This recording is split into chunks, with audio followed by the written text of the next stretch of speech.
everyone. Hello, Pisces, Cancer, Scorpio. Welcome sa King Jack Tarot and Jackie Mag. Today's message po yung love life ng month of September sa mga water signs.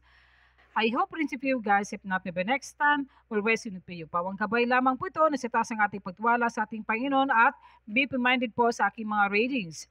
Okay, Justice, you need to be a balance, may justisya. Hindi ko alam kung justisya sa pagmamahal o na-deserve mong pagmamahal itong person mo o yung person mo, kung ikaw ba ito na ikaw na lalaki ng water sign na magpo-post ng wedding, pwede ito civil, family gatherings, may celebration, pwede ito guys na there's coming money coming towards you na pera, may tulong sa ibang tao o tulong sa ibang sikat na vlogger, sikat na celebrities na tinutulungan ka o pwede itong person mo na nagpapadala ng pera na galing sa ibang bansa. Pwede ikaw itong person mo. The Ten of Swords, the end of sorrow, mapagtatapos ng lahat ng paglagpasan sa amon sa buhay. At nai-realize mo na anong dapat na yung pagkakatiwala mo na isang tao, lalo na sa family mo rin.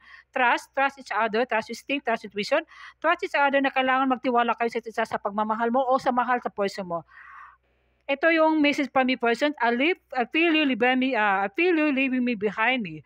Okay, naranasan niya at na-feel niya na umaalis ka na nakatago. Nakatago yung pagmamahal niya na hindi na pinapakita sa'yo. At ito naman, remain positive. Remain positive kasi masyado kayo maitang ulo. Lahat ng hinaharap ng tao, masyado kang ultra-sensitive. Masyado kang negative. Na-absorb mo yung mga ganyan energy. Kailangan ialis mo yan. Release your face, take a leap of faith po. Yan po ang mensahe sa water signs. Thank you po.